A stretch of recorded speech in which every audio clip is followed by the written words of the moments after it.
benefits and pitfalls that go along with a macrobiotic practice in studying yin and yang and five transformation theory and all those things. You know, it's really important that you get together and talk to people face to face. You know, Facebook doesn't make it, simply doesn't make it.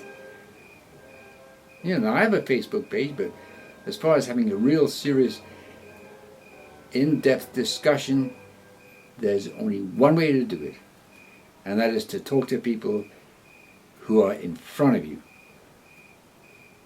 It's the only form of communication that is worth anything at all. So I encourage you to do that.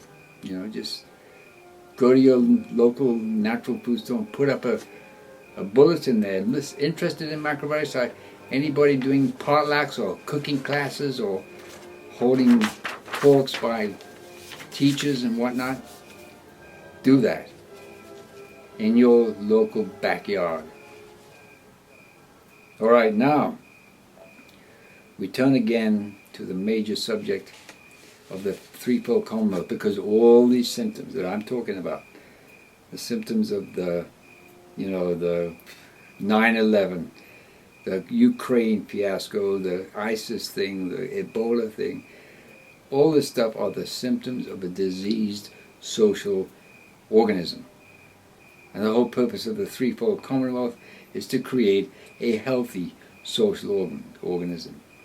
That's the fundamental purpose of it, so that we have a social culture that fundamentally supports every individual in that culture, no matter what their station in life is, what they do, and where they live.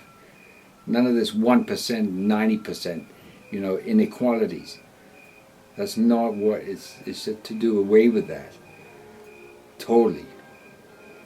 And is to bring about a general prosperity for every human being who puts in the effort to work in whatever field they happen to be working in. Now we have the threefold commonwealth. Now, in terms of the time factor, I said the last time that the important point to understand about the threefold commonwealth is not an agenda put together by Steiner or anybody else. Okay, it's not a program or anything of the sort. It is a spiritual impulse which comes from the Archangel Michael, who is the ruling time spirit of our time since 1879 for approximately 350 years therefrom. So whatever that is, 1879, 350 years. Let's call it 1880 to make the math easier. 1880, 350, that's 1930, 2230. So 2229, around there is when his time, his rulership is over, and it goes to the next one, Archangel, who is a Raphael, who is known as the angry god or the hard god, and he's going to be the ruling archangel after Michael. So we need to prepare for that period, even though it's 300 or 400 years from now. Well, no, it's not that long.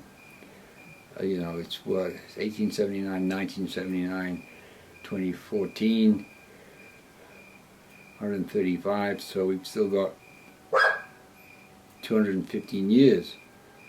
Okay, and then of course he rules for 350 years after that, and it may well be. And so although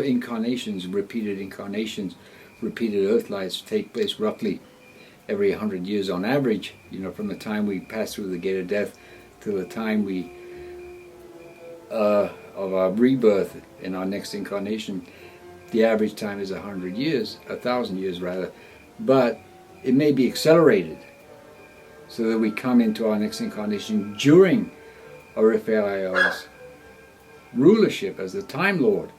So, and those are going to be very hard times. I mean, they are because Raphael, the last time he was the ruling archangel, the Time Lord, was during the time when Christ incarnated in the Jesus of Nazareth, and that was a time of tremendous privation and hardship and possession by demons and so forth and so on.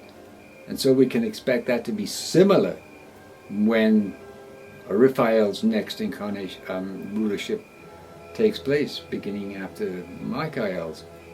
So the point is that this is a spiritual impulse that is put into everybody's soul, right across the world. And we need to pay attention to it, listening to our inner selves, so to speak, so that we can start to, how should we say, clarify for ourselves what implementing the threefold social commonwealth, the threefold commonwealth, actually means, practically speaking. Because it will come about. There's no question about that.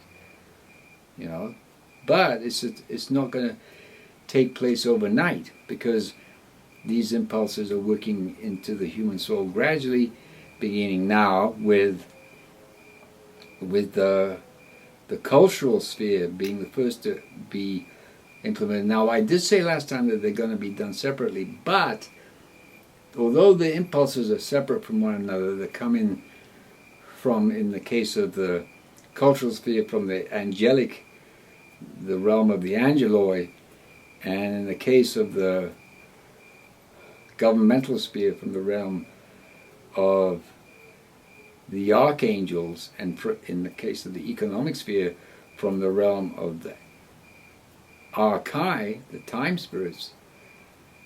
Those are all playing their impulses into our astral body, into our souls, together. They're already, they're already, so to speak, reaching into us from the future.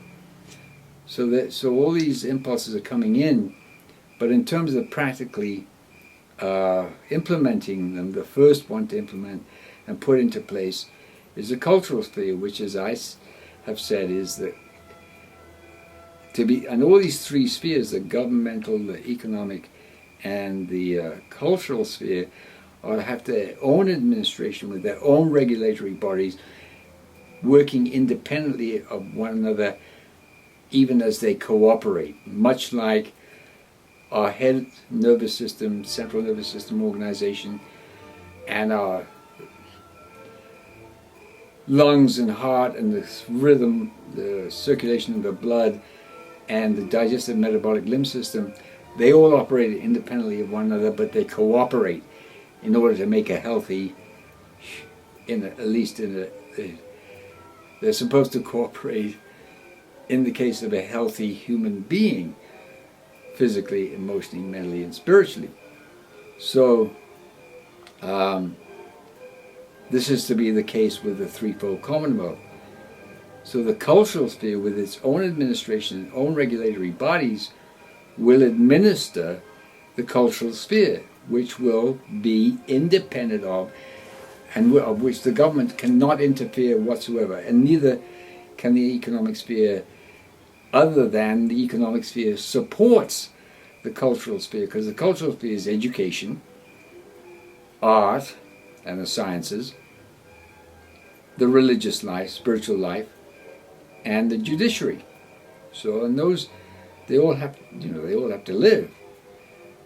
So they need to be supported, because the teachers and have to be paid, and, the artists, according to the works they produce in terms of paintings and poetry and music and literature and so forth and so on.